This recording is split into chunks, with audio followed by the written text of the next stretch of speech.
सुंदर प्राकृतिक दृश्यराजी देखा अतीव रमणीय एवं आकर्षणीय।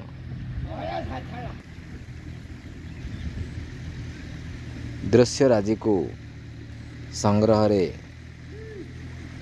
आम चैनल आपण मानक पाई प्रकृति केतेबेले केउं रूप नेउछि ताकू सुरक्षित कर रखिबा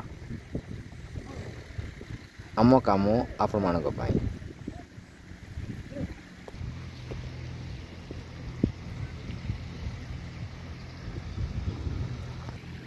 समय थिला जेतेबेले बिलरे चाष काम हेउथिला माछ गुड़िकर विचरण देखा मिलुथिला। आज माछ संख्या ह्रास होईछि। यार मूल कारण सार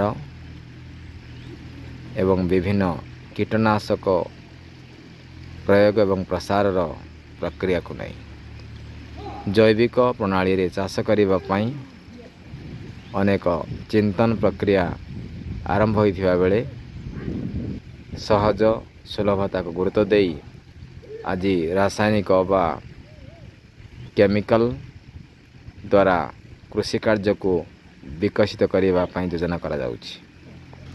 सही अनुसार खाद्य गुड़िकरे उपयुक्त जीवसार अभाव हेतु अनेक रोग रे पड़े मनुष्यर शरीर। मनुष्यर परमाय को वृद्धि करने पई माटी मुख्यतः दायी। एही माटी जेते उत्कृष्ट उन्नत हेबो मनुष्यर परमायु सेते उन्नत एवं उत्कृष्ट हेबो। यह को आमे विचार करिवार अछि। माटी पाई सब किछि। एही माटी रे फसल उत्पादन करी मनुष्य देह रे प्रकृत जीवसार को प्रयोग करिबा हेउछि माटीर धर्म।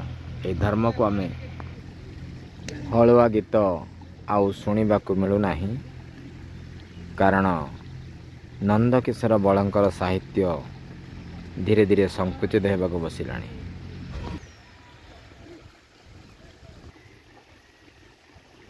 वास्तव में मनुष्यर परमायु आउ वृद्धि ह्रास पाई माटी ही दायी। यह जदि आम भल भाव विश्लेषण एवं आलोचना करवा आसंतु माटी प्रति रही प्रीति भावना सृष्टि करी माटी को आहुरी निजर करी कृषि सहित संपर्कित व्यवस्था को आमे निजर करने को पड़ो।